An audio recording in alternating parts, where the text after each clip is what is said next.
Gimana nih Bang Fajar, kisah pengalamannya nih? Sebelumnya, Assalamualaikum. Waalaikumsalam Bang Fajar, siap. Saya berasal dari salah satu daerah di Provinsi Jawa Barat. Sebelumnya saya tinggal di perkampungan tersebut di rumah kakek nenek. Oke. Saya, bapak saya, ibu saya, kakak saya, beserta kakek dan nenek saya. Oke. Kita tinggal berenam.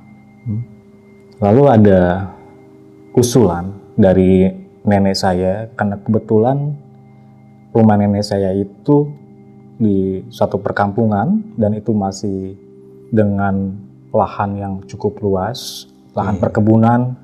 Di samping kiri, kanan, belakang, depan rumah itu masih terdapat banyak pohon, Mas. Pohon mangga, pohon rambutan, itu ada. Dan itu dengan ukuran yang cukup besar, Mas. Jadi bisa dibilang agak di pelosok ya Bang? Betul, Oke. masih di pelosok. Dengan lingkungan kampung tersebut, jarak antar rumah itu cukup berjauhan, antar 10 meter, seperti itu. Dengan usulan nenek itu untuk kita bangun rumah di lahan kosong itu, dipikirkan oleh bapak saya. Oke. Dipikirkan mengenai kebetulan di situ kan ada sumur tua yang memang digunakan untuk aktivitas sehari-hari, Mas ya. Itu sumurnya milik kakek nenek? Bukan. Oh. Itu sumur tua yang memang sudah ada semenjak zaman kolonial Belanda. Sumur tua itu memang ada satu pertimbangan kenapa memang harus dipikirkan oleh bapak saya, oleh nenek kakek saya. Namun tetap nenek saya menginginkan dibangun rumah di lahan kosong tersebut. Lantas dengan pertimbangan yang matang, akhirnya mengiyakan untuk kita buat rencana bangun rumah di lahan kosong itu. Kita persiapkan dari awal untuk pembangunan rumah itu selama 6 bulan. Kurang lebih 6 bulan bangunan tersebut, rumah tersebut harus sudah berdiri. Alhamdulillah, Mas. Selama 6 bulan itu rumah sudah berdiri, Mas. Oh, jadi rumahnya itu dekat sumur? Tepat di atas sumur, Mas. Oh, itu sumur dibongkar berarti? Betul, untuk sumur tua itu kita bongkar.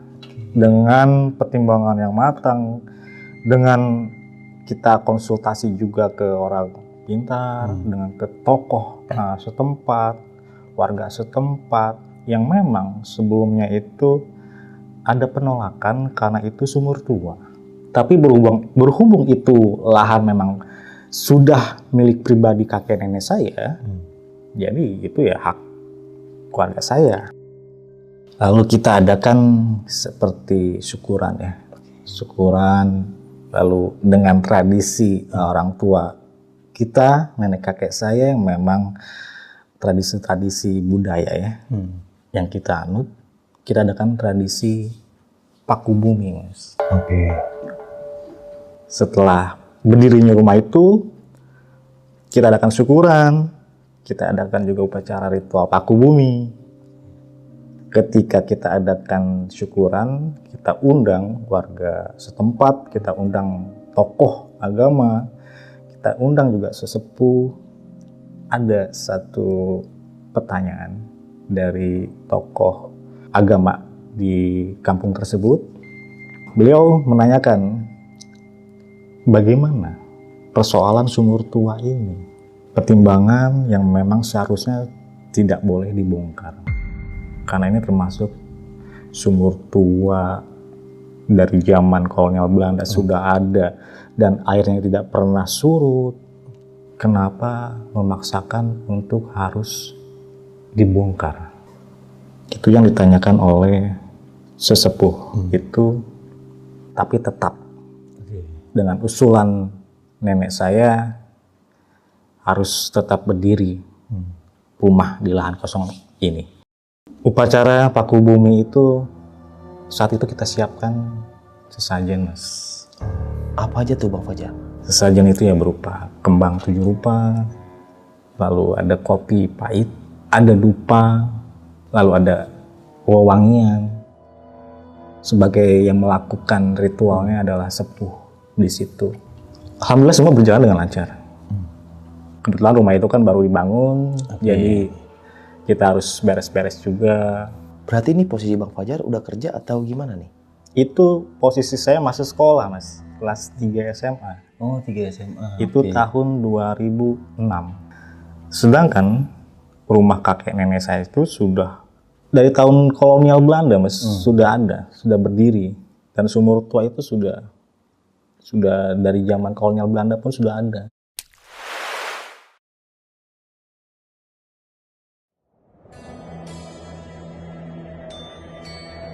Berjalan seperti biasanya, dan suatu ketika siang hari saya kebetulan sedang ada di belakang rumah, Mas.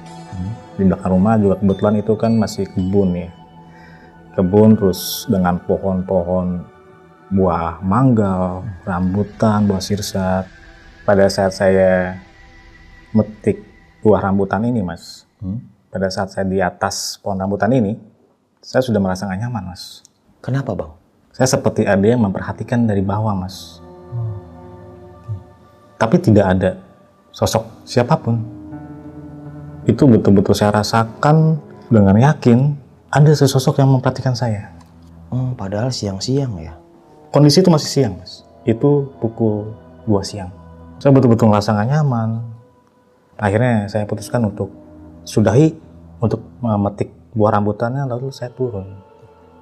Saya turun ke bawah, bereskan hasil petikan buah saya tadi, saya masuk ke dalam rumah, saya simpan. Tapi saya nggak langsung cerita ke siapapun. Ya, saya tidak cerita ke ibu saya atau ke kakak saya, nenek kakek saya tidak cerita. Saya pendam sendiri, Mas. Ya pada saat mau menjelang maghrib tuh, Mas, saya kan mandi. Saya mandi sore karena udah mau maghrib dan saya pun kan mau berangkat ngaji. Tapi saya merasa nggak nyaman di situ. Saya buru-buru akhirnya, buru-buru mandi. Lalu selesai mandi saya langsung bergegas untuk ya pakai sarung, pakai kopiah untuk mau berangkat ngaji, Mas. Sekaligus kan sholat maghrib dulu. Lalu saya ke depan rumah, saya sebentar diam di teras rumah. Sebelumnya saya jelasin dulu, Mas, ya, untuk denah rumah saya ini. Boleh. Kebetulan rumah saya ini kan dia satu lantai, berdampingan juga dengan rumah kakek nenek saya. Rumah saya itu terdiri dari 3 kamar tidur. Di depan rumah saya itu ada teras, berikut juga ada halaman juga, Mas. Itu juga ada kebun juga, Mas. Depan rumah saya itu ada pohon juga, pohon rambutan juga ada, sirsak. Di rumah saya itu kebetulan kita ini kan, saya dan kakak saya ini dari dulunya memang seringnya itu tidur itu bareng-bareng, Mas. Jadi meskipun ada 3 kamar, kita hanya menempati 1 kamar aja, Mas. Kamar yang di tengah itu. Kebetulan juga bapak saya itu kan jarang di rumah, Mas. Karena aktivitas bapak saya kan dia juga usaha, Mas. Beliau punya usaha di kota ini dan juga ada di luar kota, Mas. Jadi jarang pulang. Selain itu kita juga kan nemenin ibu lah. Iya, betul. Nemenin ibu saya. Dan di kamar itu, Mas, ada kasur yang memang peruntukannya buat saya dan kakak sebetulnya. Jadi kasur tingkat gitu, Mas. Tapi berhubung saya nggak betah, nggak nyaman tidur di kasur atas itu, jadi saya tidur di bawah. Kalau boleh tahu, kakak ini cowok atau cewek, Bang? Kakak saya kebetulan perempuan, Mas. Jadi yang tidur di bawah di kasur tingkat itu ibu dan kakak saya. Saya tidurnya di bawah di lantai dengan kasur tambahan seperti itu. Setelah itu saya bergegas untuk pergi ngaji kan. Sebelum saya pergi ngaji, saya berdiam diri nih, Mas, di teras rumah. Tiba-tiba saya merasakan sesuatu lagi, Mas. Apa itu, Bang? Ada sesuatu yang terus memperhatikan saya, Mas. Dan itu posisi dari dalam rumah justru. Saya yakin itu bukan ibu atau kakak saya, karena kan ibu kakak saya juga lagi sholat maghrib. Jadi bukan mereka. Setelah itu, karena saya nggak nyaman lama-lama di teras rumah, saya bergegaslah pergi untuk ke tempat pengajian. Dua langkah saya dari teras rumah, spontan saya melihat ke atas langit ada bola api melintas dan itu jatuh tepat di atas rumah saya dan menghilang. Dan menghilangnya itu seperti asap. Saya kurang paham itu apa.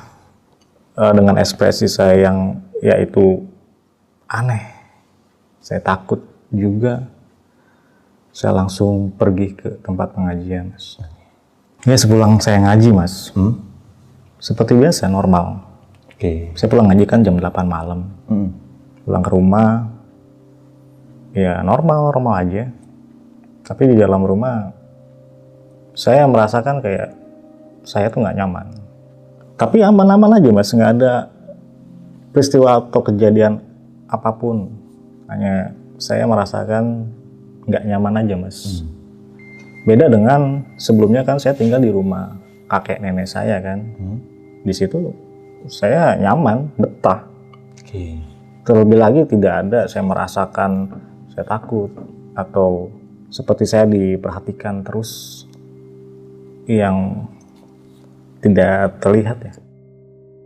Tapi sangat yakin saya di rumah itu selalu ada yang memperhatikan.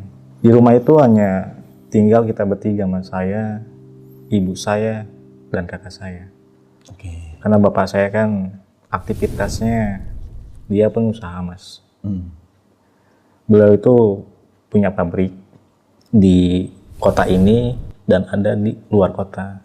Pabrik apa nih kalau boleh tahu? Sepatu, Mas. 1 minggu atau 2 minggu beliau di luar kota untuk ya urusin pabriknya yang di sana. Jarang pulang berarti ya? Jarang pulang juga, Mas. Oke, sepulangnya bapak saya ke rumah, ya saya senang ya. Saya senang bapak saya pulang. Nah, pada saat itu hari Minggu, bapak ngajak itu untuk kita main, Mas. Main itu ke tempat wisata yang memang ada di kota Bogor, Mas. Yaitu Kebun Raya Bogor, Mas. Kita main ke sana, ya seperti normalnya lah kita wisata ya. Sore kita pulang, melakukan aktivitas biasa, normal, dan maghrib pun saya ngaji lagi. Sepulangnya saya ngaji, jam 8 malam, lalu saya dengan keluarga ngumpul di tengah rumah sambil nonton TV, kita makan-makan. Ya, kita melakukan aktivitas biasa. Itu jam 10, Mas. Jam 10, ibu saya sudah masuk kamar. Saya pun masuk kamar, tapi saya belum tidur. Hanya ibu saya yang sudah tidur. Saya masih merapihkan buku-buku sekolah untuk besok sekolah, Mas. Setelah itu, setelah semuanya selesai, saya tiduran, Mas.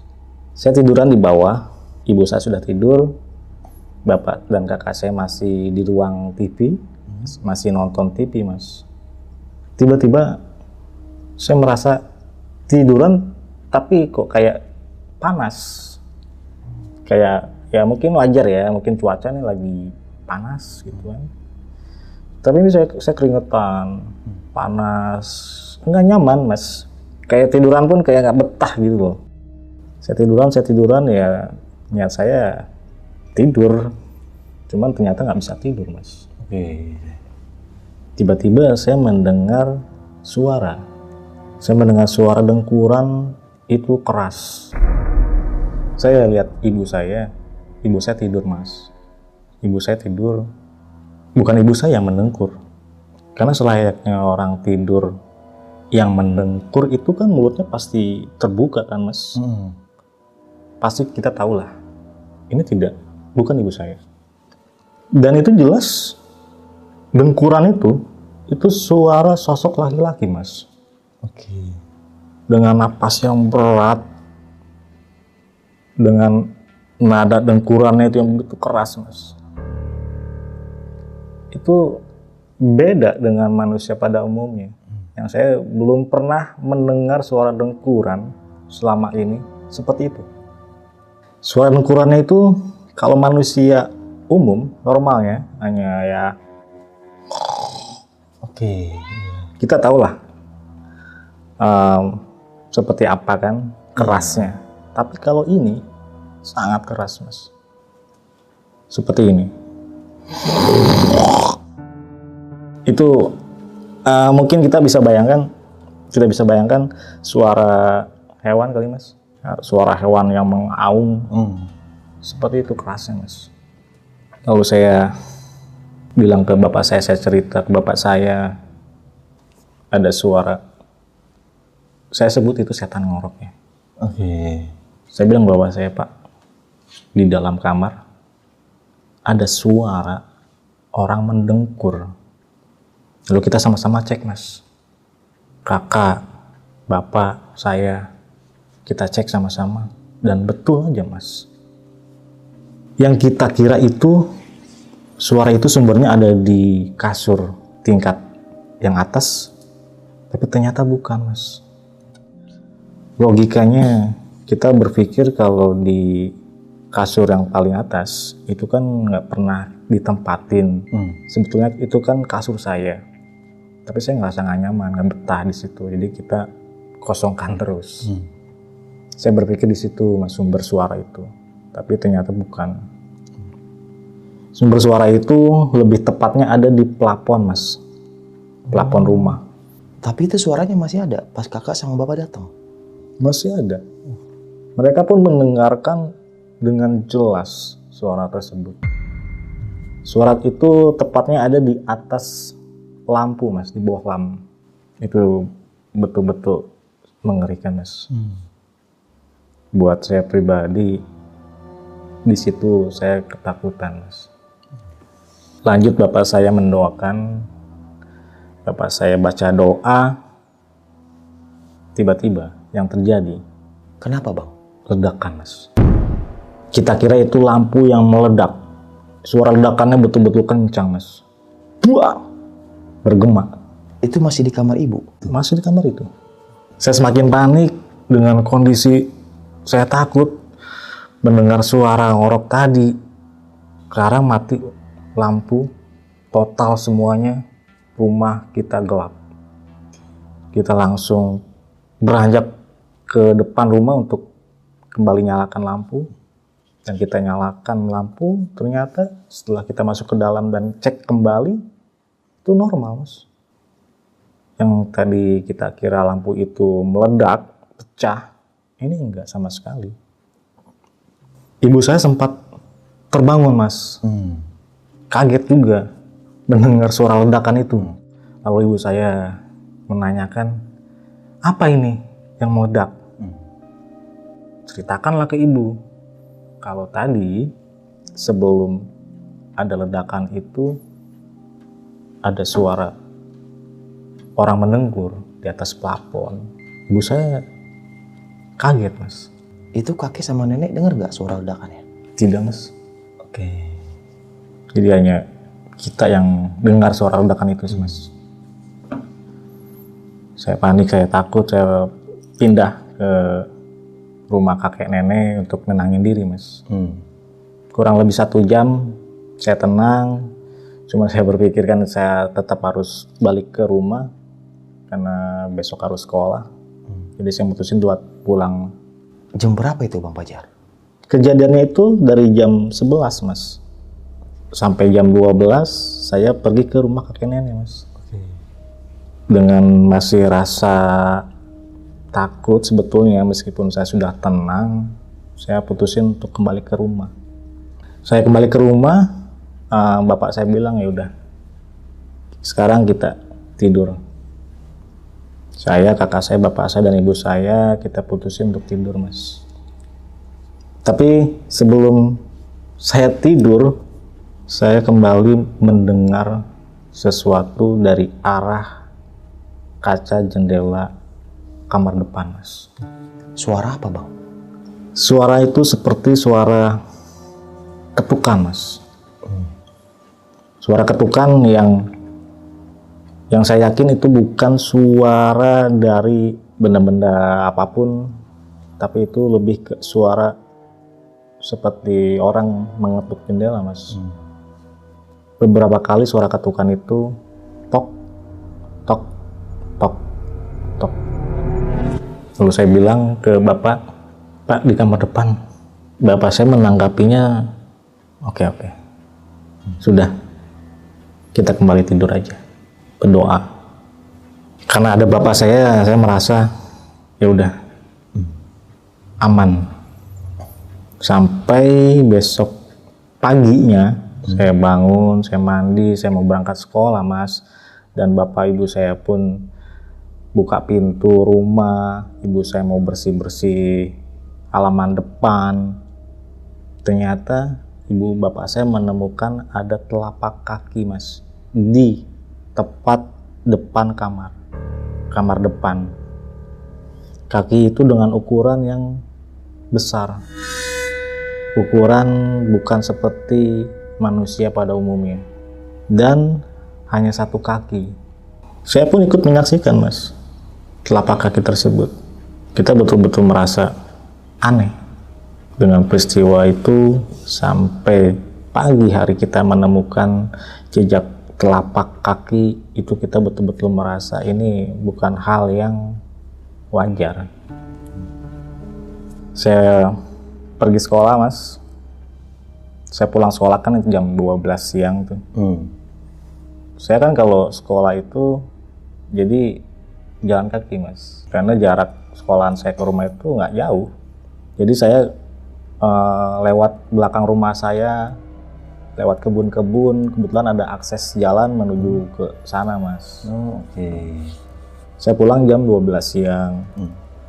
Lewat ya perkebunan. Sebetulnya di tengah jalan pun tidak seperti biasanya, Mas.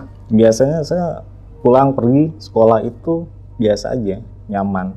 Tapi pada saat hari itu saya merasa nggak nyaman pulang sekolah.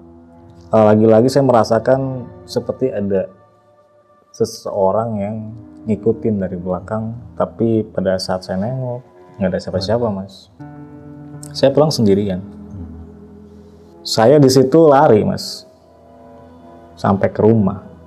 Ya biasa, kembali seperti biasanya pulang sekolah. Saya makan siang, lalu karena saya kan nggak biasa tidur siang ya, saya suka main. Saya balik main ke belakang rumah, Mas. Tapi memang itu tempat dari sebelum rumah itu dibangun jadi tempat main saya, Mas. Jadi di pohon-pohon besar itu ada kayak ayunan, ada tempat buat kita nongkrong gitu, Mas. Sampai selesai kita main, saya balik ke rumah. Sorenya saya kembali untuk mandi, siap-siap mau ngaji. Pulang ngaji jam 8 malam. Kebetulan ada PR, Mas. Ada PR sekolah. Saya langsung menyiapkan buku-buku PR itu dan saya mengerjakannya di ruang tamu. Itu jam 10, Mas, ya. Sampai malam baru selesai saya mengerjakan PR jam 10 malam. Karena saking mata saya pun sudah capek juga, saya tiduran, Mas. Saya tiduran di sofa. Ya kurang lebih 10 menit saya tiduran. Tapi saya belum tertidur, saya mencium seperti aroma-aroma bau kembang, Mas, ya. Kembang-kembang ya seperti melati kayak gitu. Saya beranjak bangun dari sofa karena mencium aroma yang aneh. Spontan saya bangun itu melihat sesuatu ada di bawah pintu kamar, Mas. Saya melihat sesosok pocong, Mas.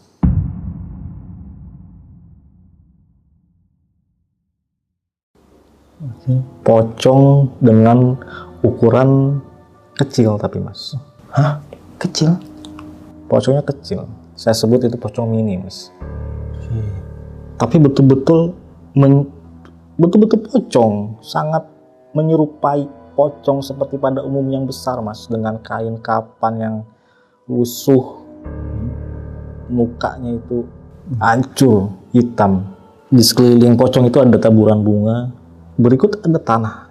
Respon saya nggak bisa, betul-betul takut, betul-betul shock, kaget. Saya nggak bisa ngapa-ngapain. Itu dia kecilnya semana bang? Bisa tolong gambarin nggak? Mungkin setinggi botol aqua kali mas ya. Oke. Aku yang sedang tuh, setinggi itu ukurannya mungkin ya. Dan posisinya itu dia bersender di pintu itu mas. Oh, kurang lebih kayak boneka gitu ya? Kurang lebih seperti boneka, tapi betul-betul sosok pocong. Saya beranjak dari posisi saya berdiri melihat pocong itu dengan penuh ketakutan. Betul-betul saya kaku. Pada akhirnya saya bisa mas untuk lari. Itu kan posisi saya di ruang tamu mas. Kebetulan di ruang tengah itu ada bapak, ada ibu, ada kakak saya lagi kumpul nonton TV gitu mas. Saya ceritakan mas ke bapak saya, Pak, dengan penuh ketakutan ekspresi saya, bapak saya pun tanya, kenapa? Kok kayak ketakutan? Pak, ada pocong. Saya hanya bilang, Pak, ada pocong, Pak. Disamperin lah oleh bapak saya. Lalu oleh bapak saya, dengan posisi dia langsung duduk sila, mas. Langsung baca doa. Itu langsung hilang, mas. Dengan waktu kurang lebih 10-15 menit bapak saya sila, bapak saya berdoa. Itu lenyap, hilang sendirinya, mas. Tanpa bekas. Itu termasuk tanah sama kembang? Semuanya hilang. Dan bapak saya coba untuk nenangin saya mas, coba untuk biar saya tidak kepikiran, tidak ada efek negatif setelah saya melihat sesuatu yang menurut saya itu aneh. Bapak saya coba untuk menetralisir.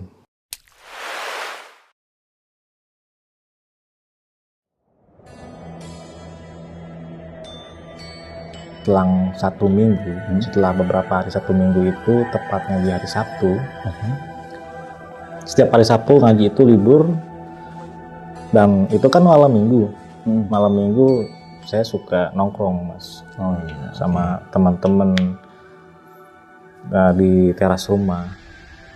Saya putuskan untuk bikin kopi untuk saya dan teman-teman nih mas. Teman-teman posisi sudah ada di teras rumah di depan mas. Saya lagi bikin kopi di dapur. Saya merasakan lagi mas, merasakan nggak nyaman, merinding di dapur itu. Seolah-olah seperti ada sosok di belakang saya. Ada yang perhatiin ya? Ada yang merhatikan lagi. Saya abaikan karena saya udah ditunggukan sama teman-teman di depan. Saya selesaikan bikin kopi, lalu saya angkatlah gelas. Kalau saya untuk pergi ke depan teras itu kan pastinya saya lewat ruang tamu mas. Di tengah jalan pada saat saya mau masuk ke ruang tamu, spontan mata saya terarah ke satu sudut sofa mas. Dan di sofa itu saya melihat lagi sosok yang sebelumnya saya lihat mas. Yang pocong kecil itu? Betul. Saya kembali melihat sosok pocong itu dengan posisi tidur mas di atas sofa. Lengkap lagi dengan kembangnya, dengan tanahnya. Di situ saya betul-betul kaget luar biasa mas. Ditambah lagi saya lagi pegang kopi, gemeter mas saya. Saya nggak bisa bayangkan ekspresi dan respon saya ketika itu mas. Saking saya berdiam diri dengan tubuh saya yang bergetar, menggigil. Teman saya mas. Kenapa dia? Teman saya melihat ke dalam rumah dengan posisi saya seperti itu mas. Disitulah saya mulai bisa, akhirnya saya bergerak, saya pergi ke depan, samperin teman-teman saya, tapi saya nggak menceritakan apa yang saya lihat tadi, Mas. Tapi si pocong itu masih ada. Masih ada, Mas. Masih ada, dan saya coba beranikan diri masuk ke dalam rumah. Saya cerita ke ibu saya cerita ke kakak saya. Setelah itu saya balik ke depan untuk ke teman-teman saya lagi ya. Saya udah nggak bisa melakukan apapun, betul-betul saya shock, Mas. Saya tidak tahu apa yang ibu saya lakukan saat itu untuk ngurusin sosok itu, Mas.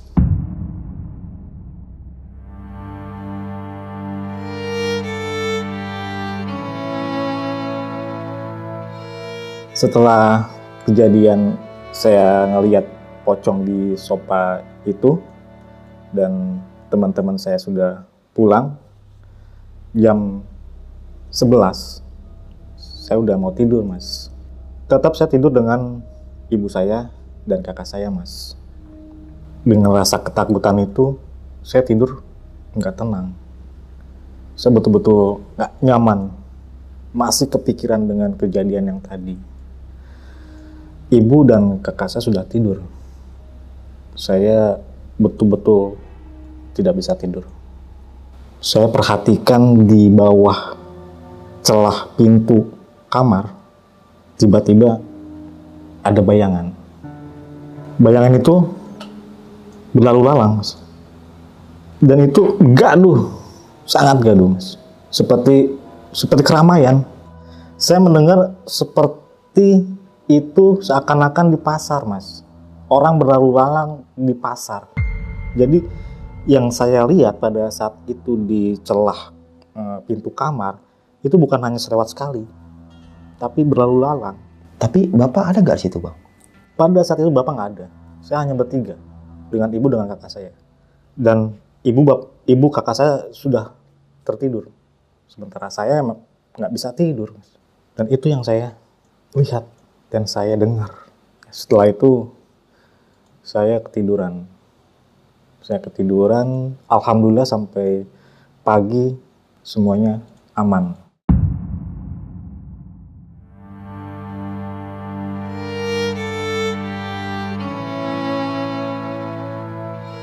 Keesokan harinya, hari Minggu, semua berjalan normal aja. Saya melakukan aktivitas biasa, saya main keluar dengan teman-teman. Keesokan harinya, hari Senin, saya karena mau sekolah hari Senin, jadi saya malam itu kebetulan ibu kakak saya kan lagi keluar. Bilangnya sih mau cari makan keluar, Mas. Jajan lah, kayak gitu. Sementara saya di rumah sendiri. Itu tepat jam 8, lagi nonton TV. Spontan saya melihat dari kamar yang ruang tamu itu ada sosok. Sosok apa itu? Jubah hitam. Dan dia lewat dari kamar tersebut masuk ke kamar di ruang TV. Aduh, berarti dia sempat lewat di depan abang dong? Betul. Karena kan posisinya saya di ruang TV, Mas, lagi nonton TV. Terus di depan saya kan kamar, di samping kamar. Jadi betul-betul jaraknya itu saya melihat sosok itu kisaran 5 meter, Mas. Jelas, sangat jelas sekali. Itu sesosok hitam jubah yang saya nggak tahu mukanya seperti apa, tapi semuanya hitam. Dan itu berjalannya itu kayak bukan manusia. Entah itu dia terbang atau apa, tapi yang jelas dia melintas, Mas, dari kamar ke kamar. Di situ saya betul-betul takut. Lagi-lagi saya merasakan hal yang sama seperti sebelum-sebelumnya dengan ketakutan yang luar biasa. Karena saking saya takutnya, saya keluar rumah, saya tunggu ibu kakak saya sampai pulang. Dan saya ceritakan apa yang saya tadi alami ke ibu saya. Dan ibu saya coba untuk menenangkan saya, bawa saya masuk ke dalam, lalu kita putuskan untuk yaudah kita tidur aja. Biasa kita tidur bersama-sama, saya, ibu saya, kakak saya. Itu pas Bang Fajar di teras nggak berusaha buat ke rumah nenek? Enggak, saya nggak coba untuk kemana-mana, fokus saya hanya untuk menunggu ibu dan kakak saya pulang. Karena untuk saya lebih melangkahnya pun, itu udah betul-betul saya merasa kayak capek. Lemes gitu. Lemes, tepatnya lemes saya.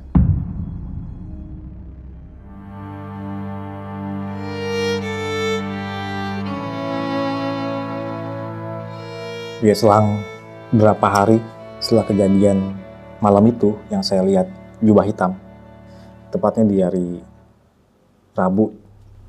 Seperti biasa, Mas, kalau maghrib kan ngaji ya. Dan pulang ngaji jam 8 malam.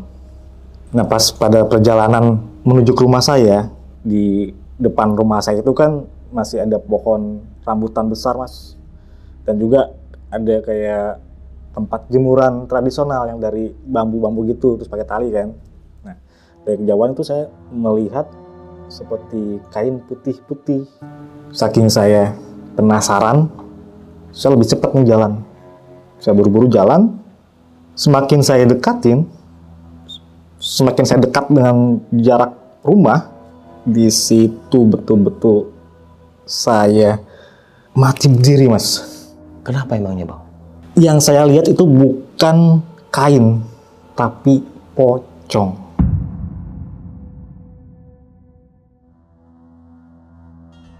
Pocong dengan ukuran yang tinggi, Mas. Pocong sepocong-pocongnya dengan muka yang hancur, kain lusuh. Itu tinggi sekali, Mas.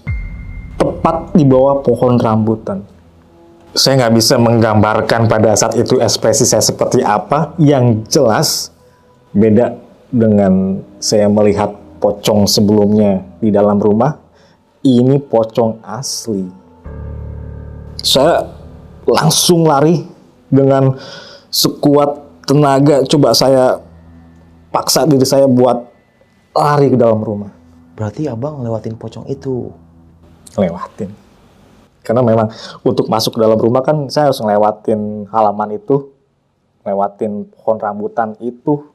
Posisi pocong itu berdiri dengan saya lewat tuh hanya sekitar 2 meteran. Di situ saya masuk ke rumah, saya buka pintu rumah. Yang biasanya saya kan kalau habis pulang ngaji pasti buka pintu, assalamualaikum. Ini saya enggak, saya langsung buka pintu, saya lari ke dalam, saya samperin ibu saya. Betul-betul dengan rasa takut. Lalu ibu saya nanya, kenapa? Ada apa? Saya cerita ke ibu saya dan kakak saya langsung ke depan untuk cek. Nggak ada apa-apa. Saya masih di dalam rumah. Saya nggak berani ikut ngecek ke depan. Lalu ibu saya masuk ke dalam. Ibu saya bilang, nggak ada apa-apa. Ibu saya seperti entah nggak percaya atau hanya untuk menenangkan saya, dia bilang, udah, tenang, istighfar dulu, tenangin diri. Ibu saya terus coba nenangin saya, karena saya betul-betul ketakutan, Mas. Setelah saya tenang, saya coba untuk terus berdoa sambil tiduran. Kakak dan ibu saya pun udah nggak ngapa-ngapain. Setelah coba tenangin saya, kita sama-sama tidur, Mas. Dan alhamdulillah saya pun tertidur. Tapi keesokan harinya, paginya, saya baru tersadar. Semalam itu entah itu mimpi atau nyata, itu seperti antara mimpi dan nyata, Mas. Tapi saya tahu itu saya tidur. Saya melihat ibu saya berjalan ke arah musola dengan membawa tampan ya. Di atas tampan itu ada kopi hitam, lalu ada kembang dan dupa. Setelah terbangun pagi, saya betul-betul tersadar semalam itu apa? Itu mimpi atau memang nyata?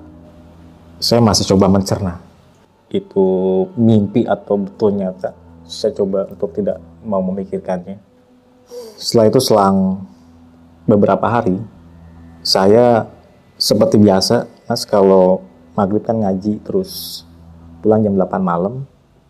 Nah pas pulang itu saya mendapati rumah itu ada beberapa orang tamu.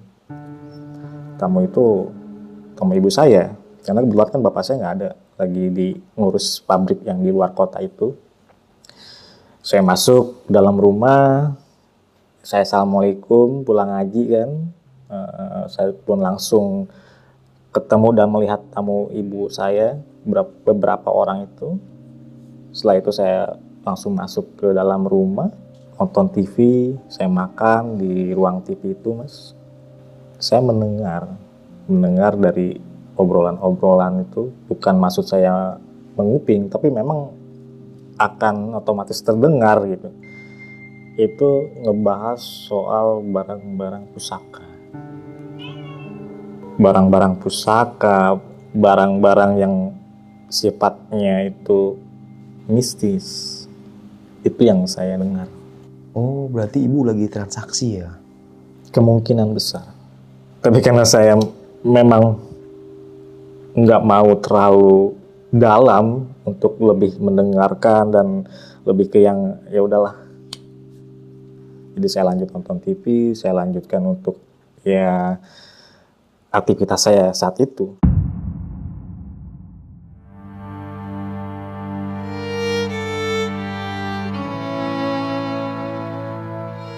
Selang beberapa hari setelah kejadian saya itu, Mas, ibu saya itu ngobrol dengan saya dan kakak saya, mengusulkan kalau 2 kamar yang kosong ini bagaimana kalau disewakan aja, dibuat kosan.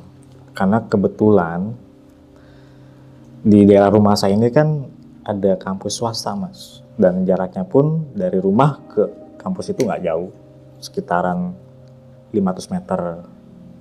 Setelah ibu saya menyampaikan itu, ya saya dan kakak saya sih nggak ada masalah. Ya silakan aja gitu. Nah keesokan harinya kebetulan bapak saya pulang. Dan kita kembali ngebahas soal itu.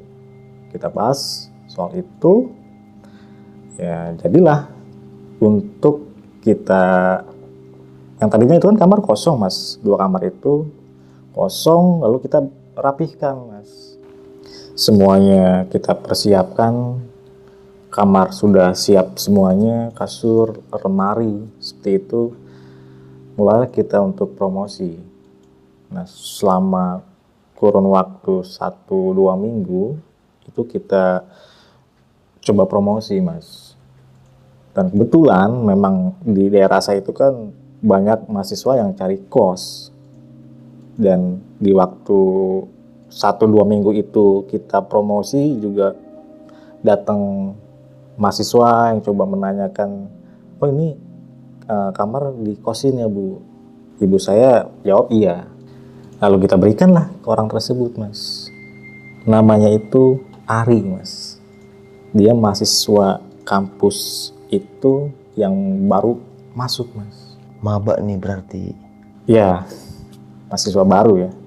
Kita terima, kita sambut. Ya, alhamdulillah semuanya berjalan normal tanpa kendala dan orang tersebut juga merasa nyaman, oke. Selang berapa hari dalam waktu minggu yang sama datang lagi, Mas. Datang lagi mahasiswa yang sama menanyakan kamar kos. Ya udah kita terima.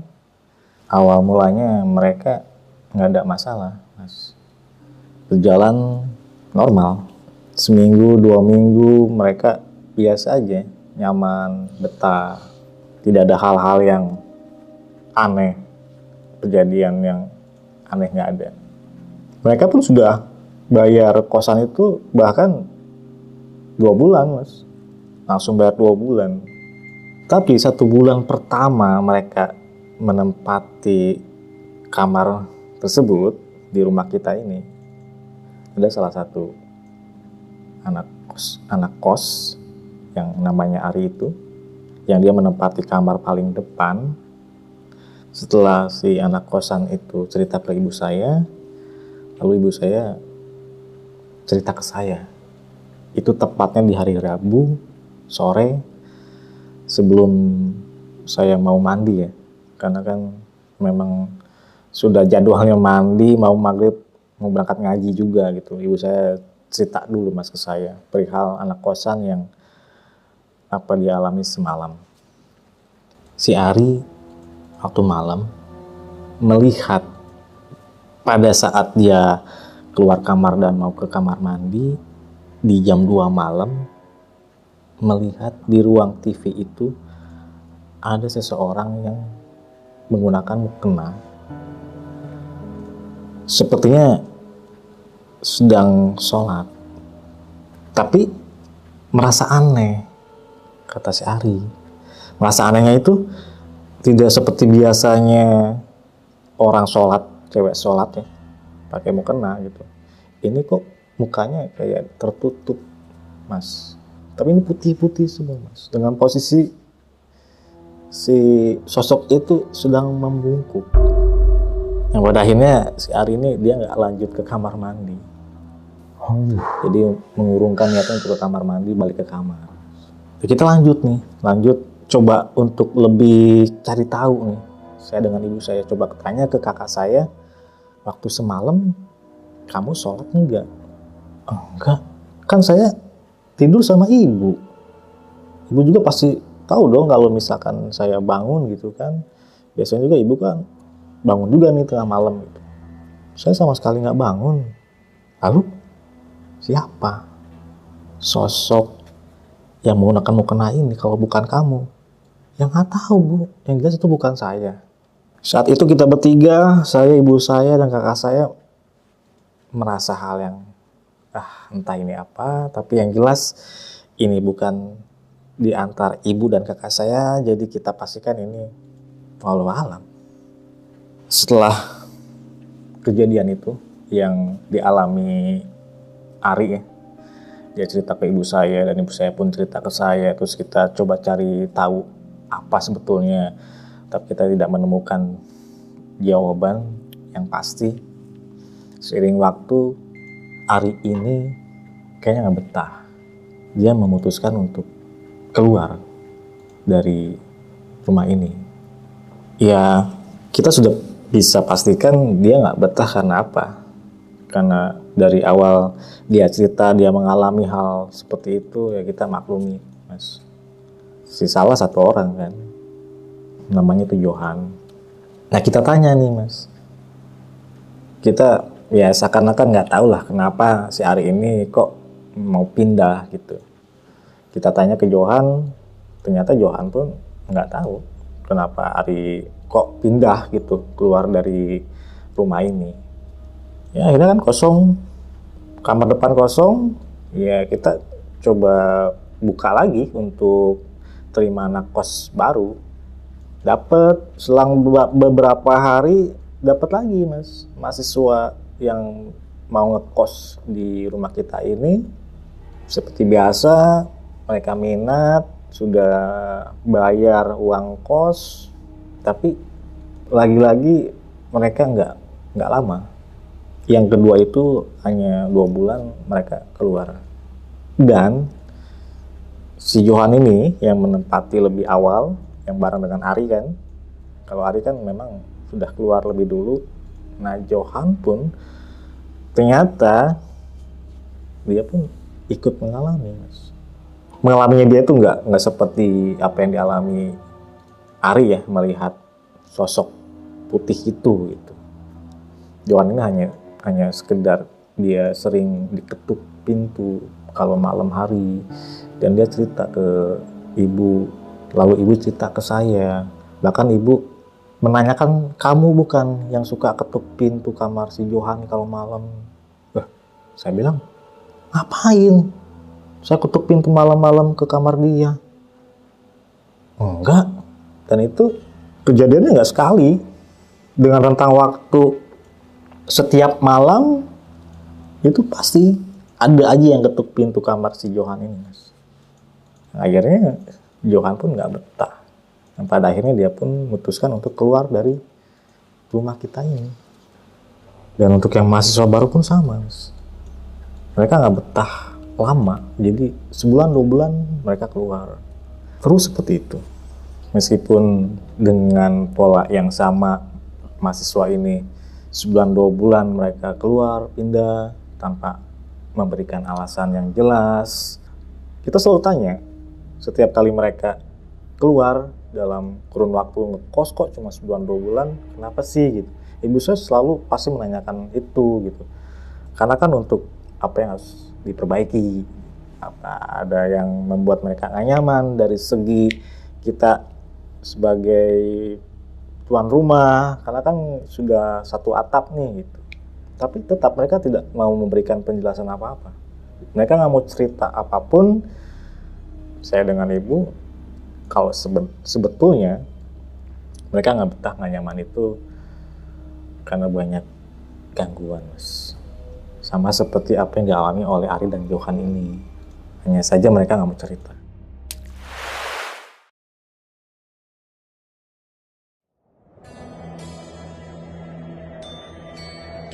Ya, seiring berjalannya waktu, kita udah nggak denger lagi ada hal-hal aneh lah ya. Meskipun dengan pola yang sama, masih tetap anak kosan ini ya sebulan 2 bulan, paling lama ya 3 bulan mereka keluar masuk seperti itu. Saya lulus sekolah dan saya cerita ke ibu dan bapak saya kalau saya punya keinginan atau cita-cita pengen jadi ya karir di militer, Mas. Ngobrol bersama ibu bapak dengan saya, dan ibu saya juga menceritakan kalau dia ada rencana atau ide untuk sebelumnya itu pengen merenovasi rumah. Merenovasi rumah itu tepatnya di area belakang ya. Itu area dapur yang nyatu dengan kamar mandi dan musola. Lalu bapak sih mengiyakan. Ya silakan aja kalau memang ingin direnov, diperbagus silakan. Berjalanlah untuk direnovasi yang tadinya suasana ruangan belakang itu, dapur itu ya seram lah Mas ya, karena kan juga langsung belakang itu kan kebun-kebun, pohon-pohon besar. Coba kita renovasi untuk lebih bagus, dan si musola ini yang tadinya musola itu direnov dijadikan kamar. Proses renovasi kurang lebih sebulan ya selesai, dan saya menempati kamar belakang itu, Mas. Kita masukkan kasurnya, lemari, ya intinya adalah itu jadi kamar saya. Nggak ada hal apapun yang buat saya merasa nggak betah atau nggak nyaman di kamar itu. Ya udah, normal-normal aja. Suatu hari, pada malam hari itu saya tidur, saya merasa di kasur saya itu, saya tidur nggak sendiri, Mas. Awalnya sih saya nggak merasa, wah apa nih gitu. Saya nggak merasa takut atau panik atau apa. Ya mungkin saya berpikir, oh mungkin ini bapak saya, atau ibu saya, atau kakak saya. Itu kan bisa, kemungkinannya kan bisa aja kan gitu. Tapi setelah saya berbalik badan, itu nggak ada siapa-siapa, Mas. Di situ saya langsung bangun, saya langsung keluar kamar, dan saya nggak tidurin lagi di kasur itu. Saya nggak mau lagi untuk tidur di kamar itu. Saya kembali tidur dengan ibu saya, Mas. Di kamar ibu saya ini kan di ruang TV itu kan. Yang kamar 1-2 kan di ruang tamu. Kurang lebih jam 11, Mas ya. Jam 11 kebangun, saya pengen ke kamar mandi. Lalu saya ke kamar mandi, setelah itu saya balik ke kamar. Saya tiduran, spontan saya mendengar sesuatu dari kamar belakang, Mas. Itu seperti suara gaduh, seperti ada seseorang di atas kasur.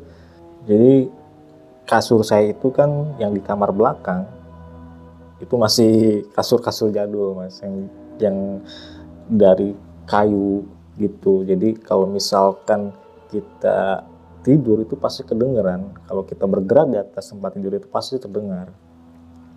Itu yang saya dengar. Saya dengar pun suara lemari dibuka, Mas. Aktivitas-aktivitas lain seperti ada orang di dalam kamar itu sedang melakukan aktivitas-aktivitas. Saya berpikir, siapa nih? Apa mungkin anak kosan?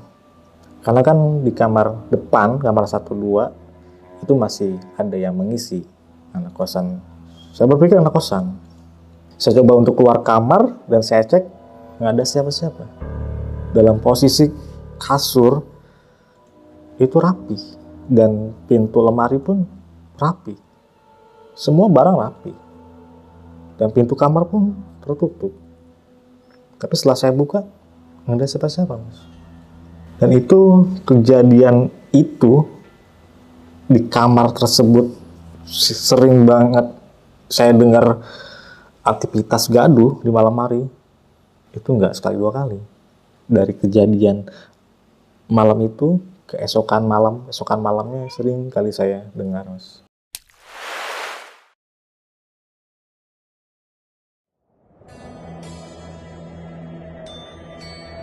Singkat cerita, saya kuliah selama 4 tahun.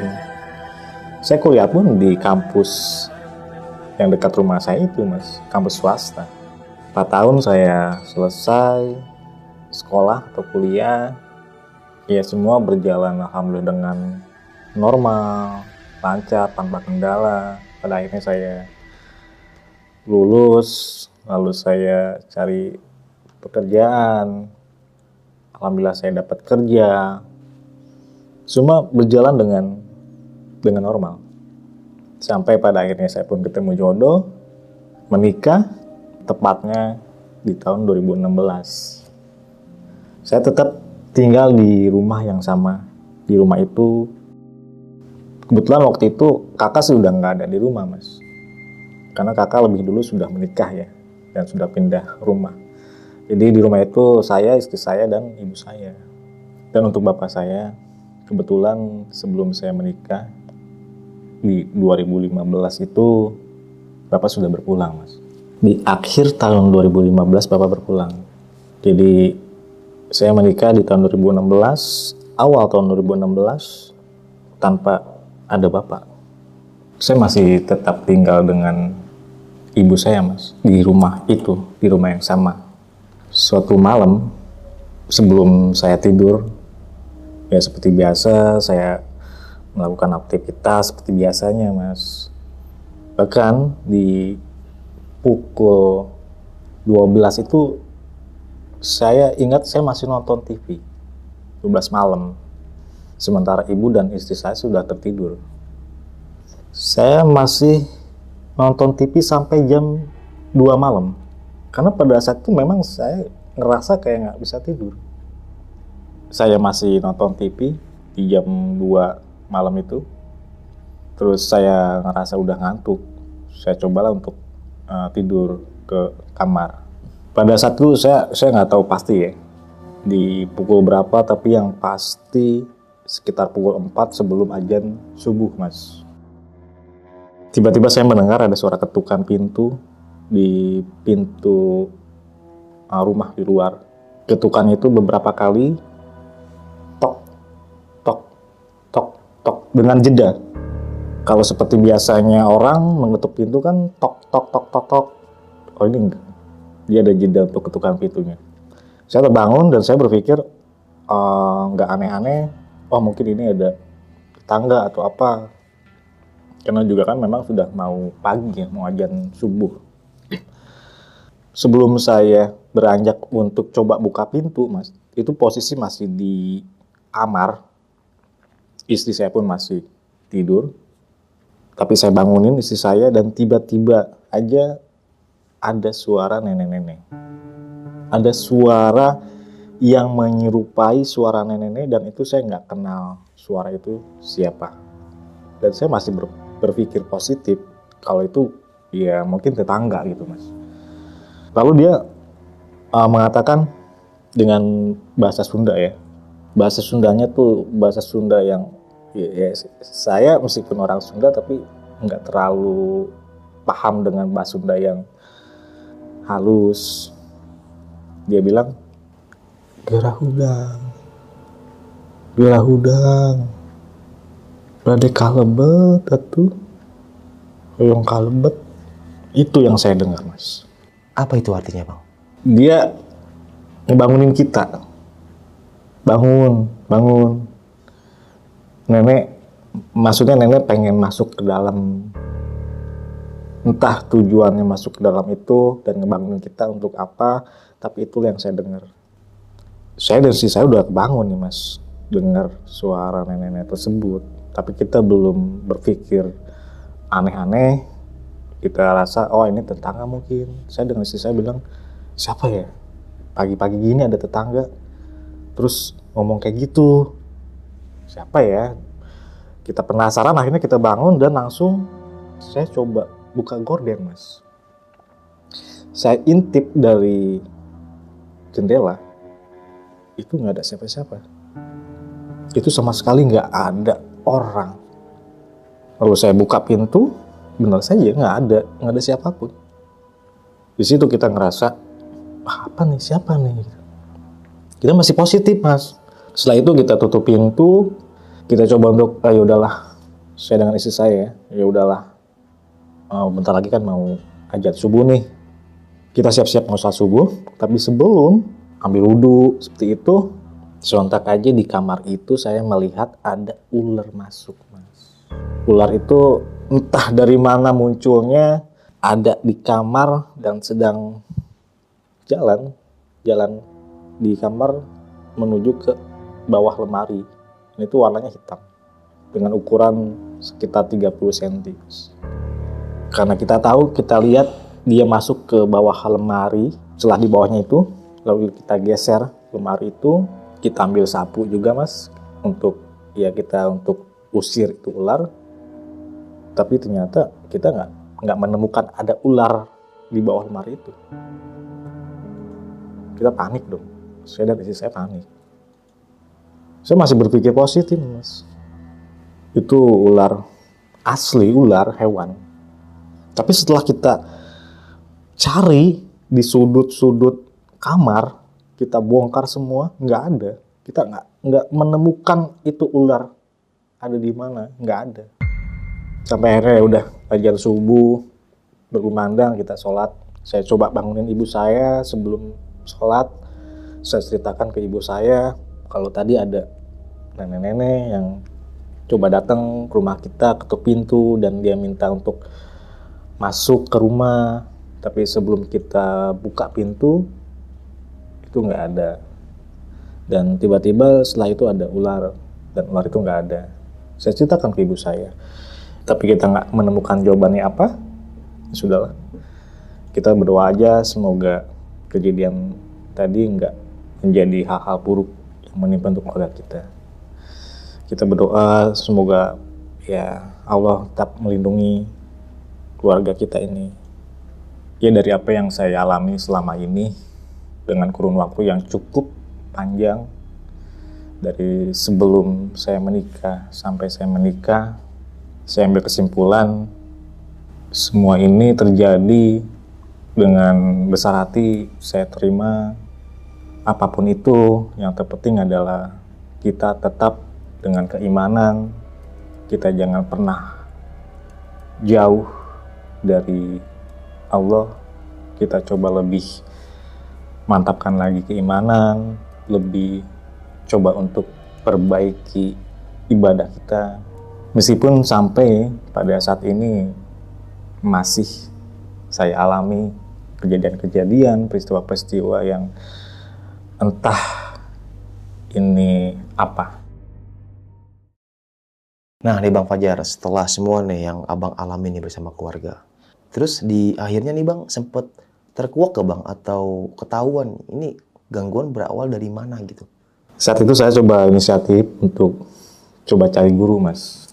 Karena dari apa yang saya alami ini, saya ingin coba cari tahu. Terutama yang pernah saya jumpai, itu sosok pocong mini.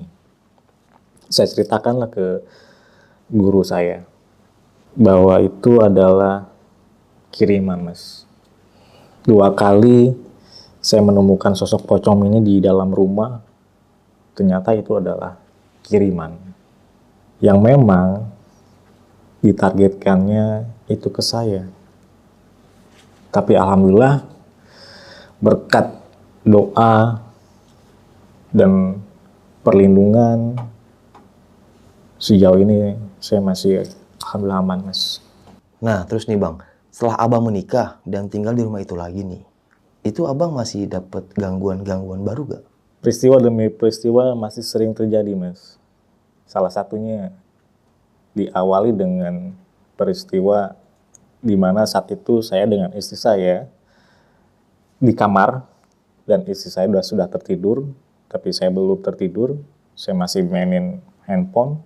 Tiba-tiba ada suara dari ruang tamu, karena di ruang tamu itu kan ada akuarium, Mas. Saya memang pelihara ikan.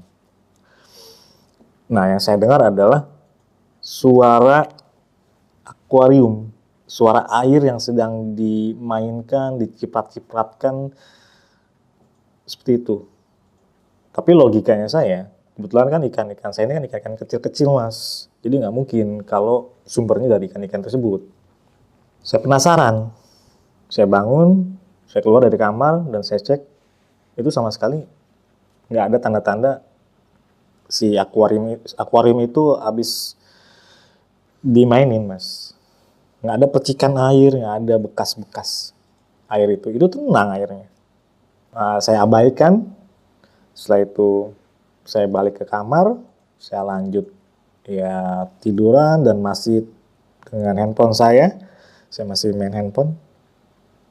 Tiba-tiba itu selang waktu 10-15 menit ada suara dari ruang tamu. Yang saya dengar adalah suara heels, Mas, sepatu heels istri saya. Dan istri saya pun terbangun dan istri saya pun mendengar. Itu beberapa langkah, Mas, suara heel itu. Dan kita cek, betul aja. Jadi sepatu heels yang tadinya ada di rak sepatu, dia sudah berpindah ke tengah sepatu ini. Nah, terus nih Abang kan rumahnya dekat banget ya sama kakek nenek nih.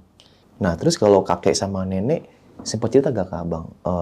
Mungkin mereka sempat dapat gangguan apa di situ?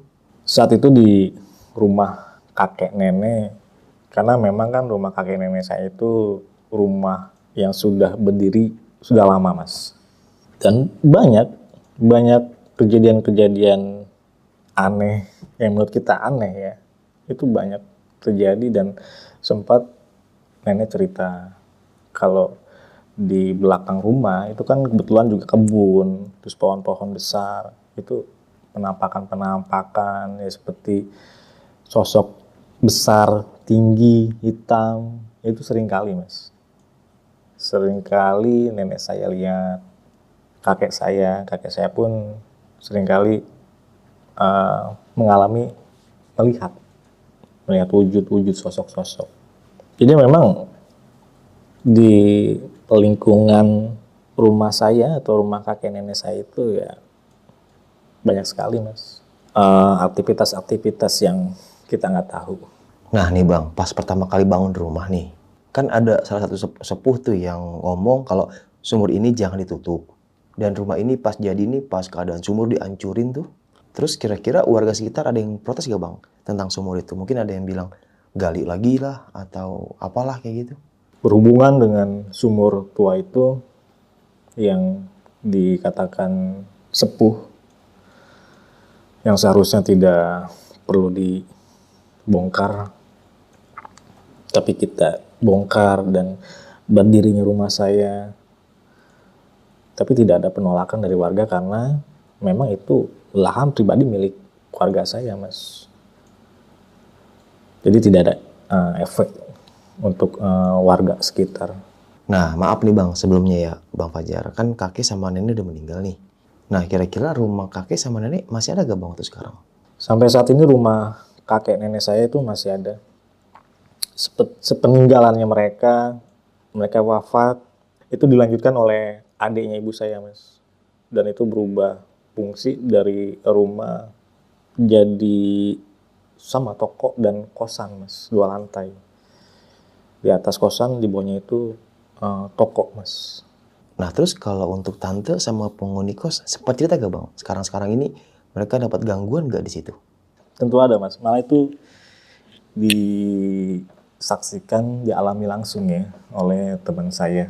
Kebetulan waktu itu kan teman saya, anaknya om saya yang menempati rumah itu kan, yang bekas rumah nenek kakek saya itu kan om saya, adik dari ibu saya. Dan anaknya itu cerita mas ke saya, pada saat tidur itu dibangunin mas. Dibangunin, tapi nggak ada yang bangunin siapa. Itu jelas banget. Jadi untuk interaksinya itu langsung fisik mas. Kayak di bangun, itu. Lebih ke iseng lah ditarik, selimut ditarik, kakinya disentil kayak gitu. Itu cerita dari saudara saya, sepupu saya, anaknya om saya itu. Nah terus pas abang nikah nih kan punya anak nih, tinggal di situ tuh. Itu sempat dapat gangguan gak sih bang? Iya, di saat istri saya hamil, mengandung, sebetulnya lebih tidak ada mas untuk peristiwa atau kejadian aneh-aneh itu nggak ada. Tapi yang sering istri saya alami adalah bertemu dengan seseorang baru mas. Orang baru itu yang saya maksud adalah ketika istri saya keluar, entah itu belanja, pasti ada orang yang nyamperin istri saya dan bilang, anaknya perempuannya. Itu tapi nggak kenal, istri saya nggak kenal dan itu orang baru mas. Itu bukan sekali mas. Dan yang kedua, hal yang sama dialami istri saya ketika itu siang, istri saya lagi mau beli makan ya. Ada orang juga nyamperin istri saya dan bilang, anak kamu perempuan. Lebih yang buat istri saya itu kaget ya. Dia mengatakan, ini kamu nanti anaknya dua-duanya cewek nih. Tapi pas anak abang lahir itu beneran cewek bang? Dua-duanya cewek. Kembar? Enggak. Tapi dua-duanya cewek. Demi Allah.